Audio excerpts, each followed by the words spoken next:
Martin Fayulu, Ensemble pour Joseph Kabila et Sassou Nguesso dégage. Et maintenant, mesdames, messieurs, peuple congolais, à la différence de la France-Afrique qui encourage et protège des dictateurs souvent liberticides, antidémocratiques, antisociaux et criminogènes et voire d'appropriation de leur pays comme leur propriété privée. Il faut dire que l'administration Trump se démarque de la France-Afrique. D'après les informations que nous avions, l'administration Trump veut soutenir des régimes plus ou moins consensuels pourvu qu'ils ne massacrent pas les humains sous prétexte de protéger nos intérêts. On peut faire des élections plus ou moins élues dans les conditions qu'on peut l'accepter ou non. C'est le peuple là-bas qui se sent exprimé. Mais pourvu que ces régimes protègent nos intérêts, on ne va pas encourager des monstres, des tueurs, des sanguinaires, sous prétexte que défendent nos intérêts et qu'il faut les laisser massacrer des humains abusivement comme ça au XXIe siècle. Dans la culture globale, où l'indignation, où la pleine conscience est en action. Non. Les gens ont besoin de repères, d'humanisme, d'humanité. Et aujourd'hui, donc, montrer aux yeux du monde, à travers les médias et réseaux sociaux, ce qui s'est passé d'abord au Congo-Brazzaville, puis aujourd'hui en République démocratique du Congo, est tout simplement honteux. Je vous rappelle que la différence de la France-Afrique, qui entretient des monstres froids, des tueurs en série et compagnie, l'administration Donald Trump veut mettre en place des régimes plus ou moins consensuels en Afrique, mais qui respectent certainement nos intérêts, mais qui ne peut pas tuer abusivement les gens comme ça, comme des lapins. Mesdames, Messieurs, peuple congolais, oui, vous avez tous vu cette image-là que je vais vous montrer. Quelqu'un qui a une âme et une conscience devait être choqué. Parce que, regardez, l'image de Fayulu, protégé contre les assassins, contre ces assassins qui sont au sein du régime de Joseph Kabila, agonisant. Une force d'occupation agonisante. Regardez, c'est tout simplement honteux. Mesdames, Messieurs, peuple congolais, je voulais toujours dire qu'entre dictateurs, ils s'entraînent. C'est un effet d'entraînement. Donc, je voulais toujours dire que Joseph Kabila, c'est le Sissi Selengue, petit à confiance, de Denis Sassou Nguesso. Il a livré sur un plateau d'argent toutes les méthodes criminogènes. Mesdames, Messieurs, eh bien oui. Donc, les conseils de Sassou Nguesso à son petit à confiance, Joseph Kabila, ont donc porté leurs fruits. Et c'est ce que vous avez vu à Lubumbashi. Eh bien oui, à Lubumbashi. Martin Fayulu a failli perdre sa vie et une tentative d'assassinat. Vous imaginez. Donc, vous savez qu'on ne tire pas sur un cadavre. Si on tire sur vous, c'est que vous dérangez. Donc vous êtes déjà vivant. On ne tire pas sur un cadavre. Quelqu'un qui a une âme et une conscience ne peut pas tirer sur un cadavre. On ne tire que sur un vivant. Si on tire sur vous, c'est que vous êtes vivant. C'est que vous dérangez. Mesdames, Messieurs, peuple congolais, oui, il y a eu une tentative d'assassinat de Martin Fayulu. avec cette tentative, combien d'autres tentatives à venir? Parce que pour ce régime politique criminogène qui a déjà son capital d'essai, seulement en 17 ans, le régime de Joseph Kabila a tué plus de 12 millions de morts, de victimes, du jamais vu. 12 millions. Le capital d'essai de ce monsieur est énorme. Je ne sais pas comment ils dorment, les femmes, les enfants, leurs familles et tout ça ensemble, en massacrant les humains, nos semblables. Je ne sais pas quel est leur niveau de conscience. Mesdames, messieurs, ben oui, vous savez que c'est les mêmes modes opératoires. Souvenez-vous, pour ceux qui ont la mémoire longue, souvenez-vous, ce qui s'est passé dans cette voiture le 9 février 2016 à Brazzaville vers 21 h, où le général Mokoko venait de Bangui pour aller se présenter aux élections présidentielles. Il atterrissait à l'aéroport international de Mayamaya le 9 février 2016. Regardez ce qui est arrivé avec son chauffeur. Voiture caillassée. Mokoko, sous le choc, a failli perdre la vie. Tout ce monde-là était choqué. Regardez toute l'équipe. Jamais vu une violence inouïe venant des forces de la sécurité publique, incarnées à l'époque ou aujourd'hui toujours par le général à la retraite Jean-François Ndenge, l'homme de l'opération Mbata Makolo. Vous vous souvenez? Donc, ensemble pour Sassou et Kabila dégage, parce qu'ils sont en train de regarder ça. C'était choquant. Et pour vous dire, et voilà ce que le général Jean-Marie Michel Mokoko avait alors écrit au chef d'état-major des armées. Parce qu'entre général, on se respecte, les institutions en général de haut rang, de haut niveau, être caillassées comme oui, attendez, je n'ai jamais vu. Alors, le général Mokoko avait écrit alors ceci. Je vais lire. Lettre du général Jean-Marie Michel Mokoko au chef d'état-major des armées, le général Guy Blanchard Okoye. Mon général, je ne voulais vous informer de ce qui m'est arrivé hier soir.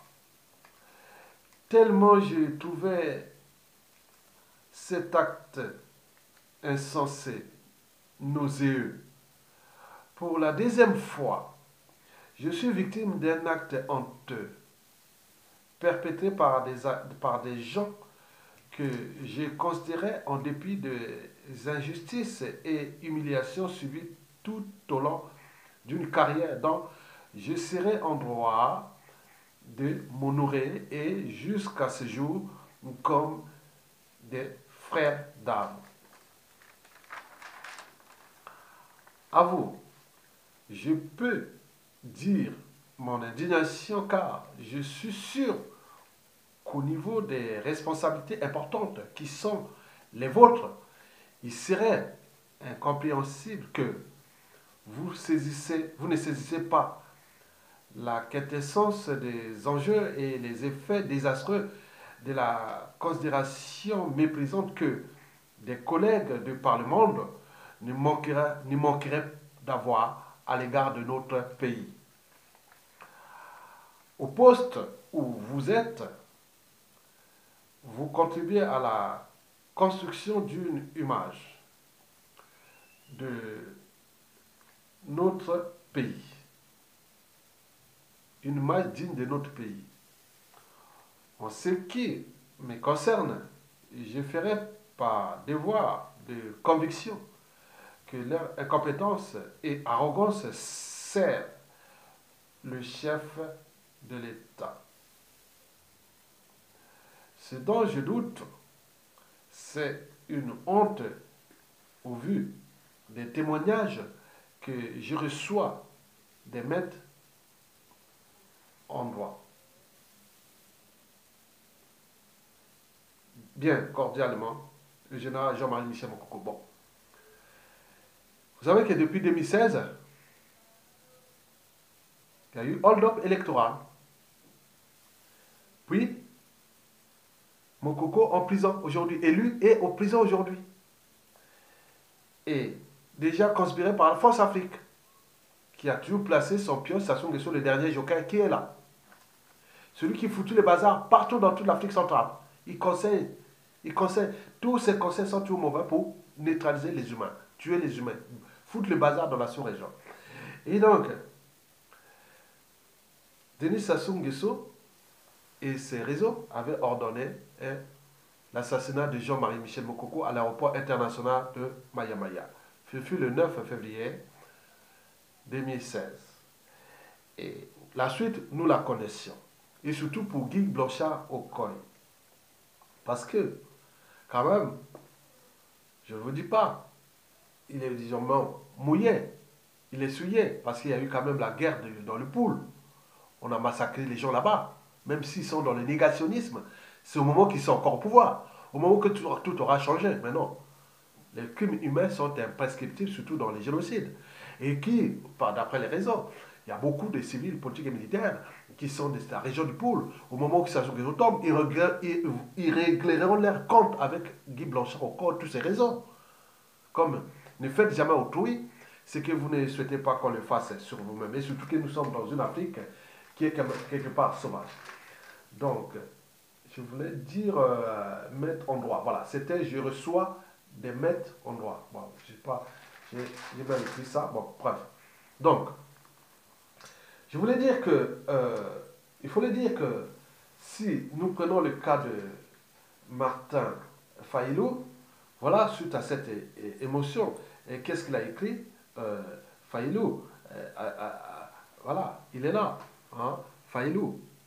Il a dit aujourd'hui ceci, le 12 décembre 2018, ceci. Il a écrit, suite à la répression, ça c'est Martin Fayulu, suite à la répression du régime a endeuillé mon arrivée à Lubumbashi. Ouais, suite à la répression du régime qui a endeuillé mon arrivée à Lubumbashi.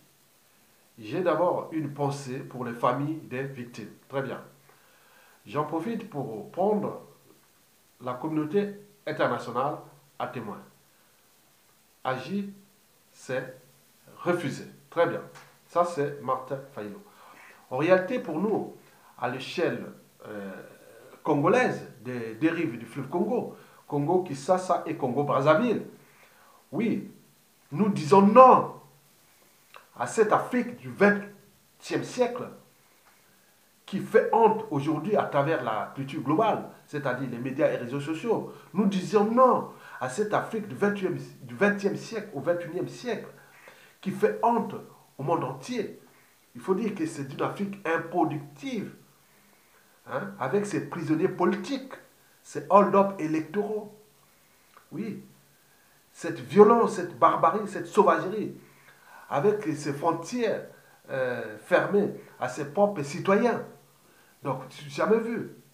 Donc, nous contestons cet état de crise antisociale et criminogène qui est aujourd'hui instrumentalisé ou incarné aujourd'hui à cette échelle de l'Afrique centrale et entre les deux Congos, entre Joseph Kabila et Denis Sassou Nguesso. Denis Sassou Nguesso qui est d'ailleurs le conseiller attitré de Joseph Kabila.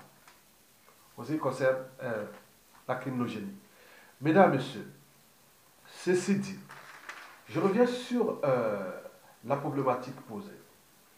Donc, il faut savoir que, à notre échelle d'Afrique noire, et notamment dans cette zone qui est d'abord France-Afrique, parce que ce qui se passe là au Congo, Brazzaville et au Congo Kinshasa, nous sommes en zone France-Afrique, quelque part. C'est la zone francophone qui recoupe 80% des dictateurs du continent contre le monde anglophone, anglo-saxon. Les mentalités ne sont pas les mêmes. En Afrique anglophone, il y a les alternances politiques. Eh oui, il y a les dynamismes économiques qui avancent. Regardez ce que Rawlings au Ghana. Il fait la fête, il a consulté la démocratie, et regardez les présidents successifs sont passés. Il est là, donc il y a une vie après le pouvoir suprême, qu'il soit de fait ou de droit. Donc pour eux, ils croient que bon, ben, une fois là, on s'enracine et ça devient sa propriété privée. Non, c'est un bien commun. On vient là pour une mission. pour un engagement, pour servir. Et on sortit de là, on dit, ah oui, j'ai tenté quelque chose, ça marchait, je laisse quelque chose aux autres. Mais si ça n'a pas marché, je dis non, je laisse tomber et je laisse aux autres. C'est comme une pierre dans une maison et chacun va mettre sa pierre. La matière grise, les compétences, les volontés, les convictions en République démocratique du Congo, il n'y a que dans le côté du régime de Kabila. Au Congo, pareil, il n'y a que les Sassou Nguesso. En plus, ils ont tenu le Congo-Brazzaville dans la merde. On est dans la merde. Mais qui va certainement s'arrêter? Parce que toute chose a un début et une fin. Mesdames, Messieurs, bon, je vous dis que, je vous l'ai toujours dit, je ne vous cache pas, que il faut retenir, il y a des règles simples, il y a des trucs qu'il faut répéter. Je vous dis qu'un dictateur africain n'organise pas une élection pour la perdre. C'est une façon pour eux de se crédibiliser aux yeux de la communauté internationale. Un dictateur n'organise pas une élection pour la perdre, sinon ça se saurait. C'est simplement les mécanismes de conservation du pouvoir. Ça fait partie les élections présidentielles, ça fait partie des stratégies ou des mécanismes de conservation du pouvoir. C'est une façon de crédibiliser le régime aux yeux de la communauté internationale. Et donc, les hold-up électoraux dans une dictature, c'est à 100%, dans 100% des cas. Donc, vous allez là-bas, élection en RDC ou non, en ce moment, le Kabila ne veut pas organiser l'élection. C'était pour trouver les prétextes. Mais comme les gens tiennent pour arriver sur 23 décembre, qu'on est là, avec cette machine-là, qu'on ne veut pas, on peut faire par les feuilles. Donc, Kabila voulait montrer qu'ils ont boycotté et ils pouvaient continuer. Il est là déjà depuis 2 ans. Depuis 2016 à 2018, il est là depuis 2 ans, illégalement. Un régime illégal et illégitime. Un pouvoir injuste. Parce qu'il ne devait pas être là. Mais il est là pourquoi? Pourquoi on lui laisse encore continuer à faire? Donc, il y a tout ce questionnement qu'il faut se poser. La question. Donc, je vous dis simplement, je vous rappelle, un dictateur n'organise pas une élection présidentielle pour la perdre. C'est la règle. Elle est universelle et immuable. Deuxièmement, on n'organise pas une élection présidentielle ou une élection aux enjeux majeurs qui sont ceux d'abord, les enjeux sont ceux d'abord de la survie d'un peuple ou d'une nation, la souveraineté d'un peuple. On n'organise pas une élection dans un pays occupé. La République démocratique du Congo est occupée. On a fait le jeu avec le Rwanda pour exploiter ses minéraux et ses terres. Et ça a bien marché. En créant le bazar, l'ONU est là, on se laisse tomber, on fait le bazar. On tue les gens, on massacre. Mais on exploite, et maintenant le comptable, tous ces minéraux, ces terres. Et ça, à un moment donné, la coupe est pleine. Comment cela se fait-il que la communauté internationale, l'ONU, est là-bas présent avec des forces énormes, mais on tue devant les Nations Unies comme ça? Donc il y a un souci, il y a un système. Donc c'était pour entretenir les coûts de marché mondiaux des matières qui nourrissent les téléphones. Parce que quand vous prenez ces téléphones, oui, dès qu'il y a tranquillité là-bas, il y aura les coûts qui vont augmenter. Donc c'était baisser les coûts, les gens sont exploités abusément ces ressources, les ressources-là. Donc Kabila n'était qu'un cheval de Troie de ces communautés internationales qui a vu qu'aujourd'hui, on ne peut plus faire ça, c'est pas possible. Donc, on n'organise pas une élection dans un pays occupé, oui. Bien sûr qu'un dictateur n'organise pas une élection pour la perdre, donc vous avez compris. Pourquoi? Un dictateur n'a pas de concurrent à sa taille tant que le peuple ne relève pas le défi. Un dictateur n'a pas de concurrent à sa taille tant que le peuple ne relève pas le défi. Pourquoi? Parce qu'un dictateur, c'est celui qui dicte ses propres lois. Un dictateur, c'est quelqu'un qui exerce le pouvoir de manière absolue, sans qu'aucune loi ou institution ne les limite dans le temps. Autrement dit, ça ne s'arrête pas. Ça ne s'arrêtera jamais. Kabila peut tourner par-ci, par-là, ça ne s'arrêtera jamais. Jamais. Sauf coup d'État militaire salutaire pour le faire partir, ou soulèvement populaire, ou désobéissance civile totale. Mais au vu des enjeux, aujourd'hui faire désobéissance civile, bon, avec tout ce pays continent, mais on ne peut pas organiser, les gens ne sont pas éduqués par rapport à ça, comment ils vont organiser ça. Il n'y a qu'un seul mouvement populaire dans 5 villes stratégiques de la RDC. Par exemple, dans le Goma Kivu là-bas, hein, voilà, au nord, au sud Kivu là-bas, aussi à l'équateur à Kisangani, et l'autre vers Lubumbashi, en prenant à Bujumaï, à Kananga, et surtout Kisasa, et aller dans les lieux du pouvoir. Il faut aller dans les lieux du pouvoir. Vous croyez que, oui, vous allez appliquer certainement l'article 64 sur le mouvement populaire, point barre. Il n'y a plus rien à perdre. Allez du côté du pouvoir, inspirez-vous des mouvements sociaux à travers l'Occident. On va là où il y a les lieux du pouvoir. La République démocratique du Congo, c'est plus de 90 millions d'habitants. Déjà, à Kinshasa, 18 millions d'habitants. Vous croyez que sur 18 millions d'habitants, vous mettez les gens pendant dans la rue, hein, les lieux de pouvoir stratégiques, mettez tous les manteaux ou non, on veut être les esclaves de Kabila ou pas, non. Connaît Nanga. Donc, il va courir les risques des massacres ils vont faire là, parce que si ça pète, je suis sûr qu'on est Nanga et tout ce monde-là, ils vont avoir des soucis par la suite. Parce que ne faites jamais autour ce que vous ne souhaitez pas qu'on le fasse vous-même. Parce que nous sommes déjà dans un milieu qui est déjà revanchard, haineux et autres. Avec tout ce monde, il va y avoir des drames énormes. Donc, mettez sur 18 millions d'habitants à Kinshasa, mettez seulement 1 million dans la rue.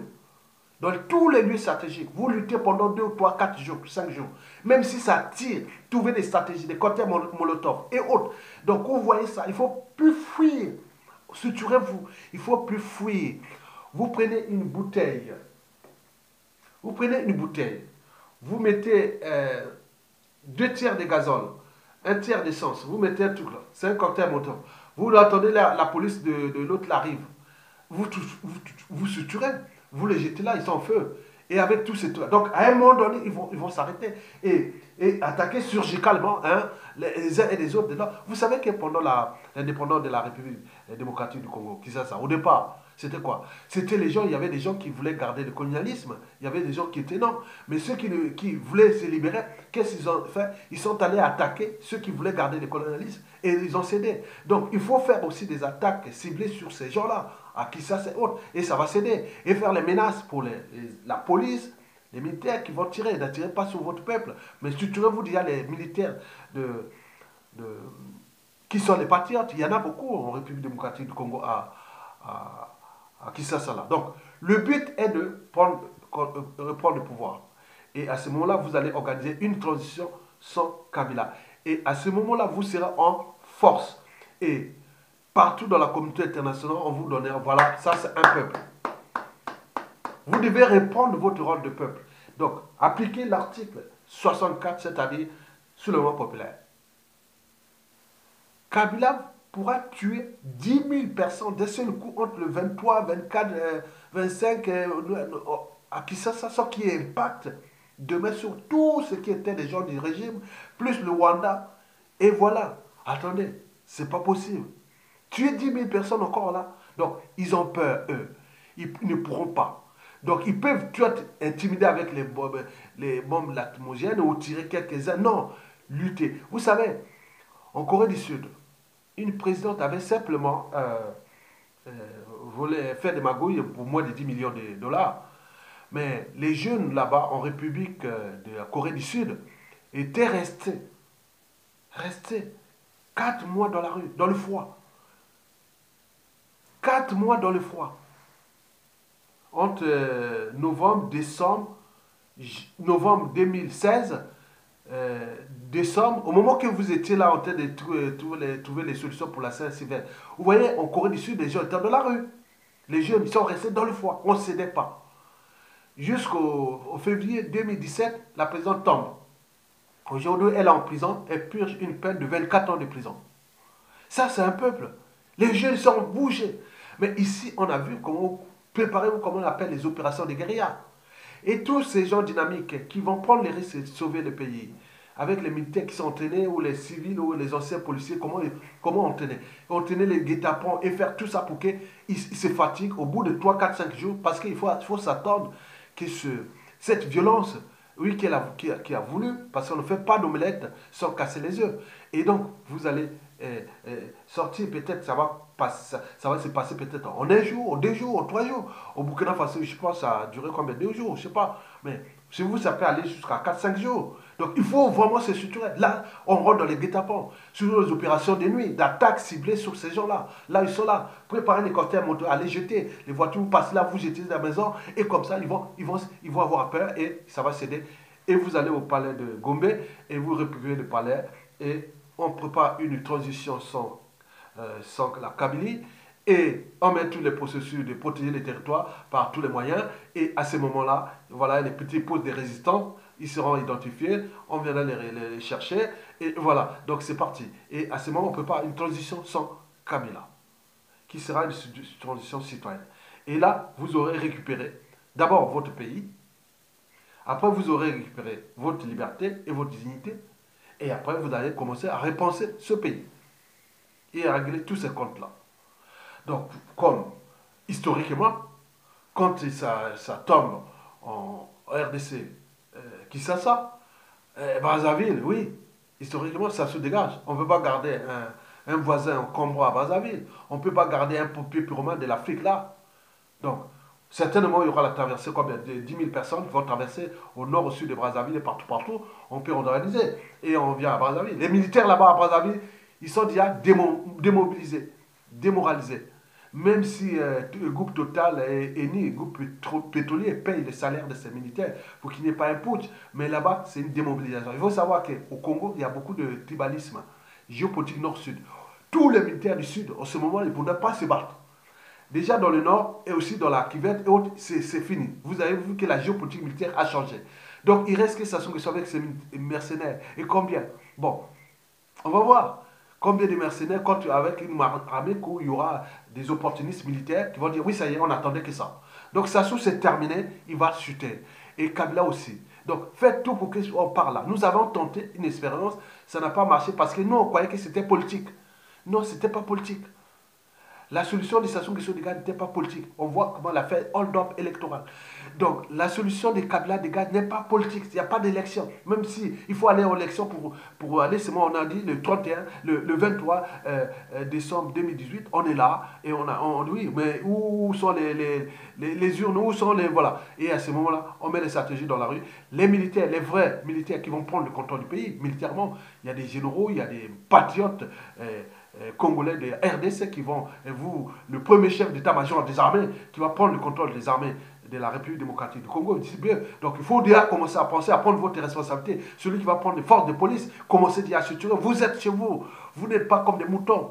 On ne va pas vous parquer. Les Français ils disent ah oui, on peut manifester partout. On n'est pas des moutons chez nous. On est chez nous. On ne va pas vous parquer. Il ne faut pas faire la manifestation. Il faut pas. Non, c'est eux qui sont illégaux, illégaux. C'est un régime injuste, illégal et légitime. Donc, faites le légal, appliquez la loi, l'article 64.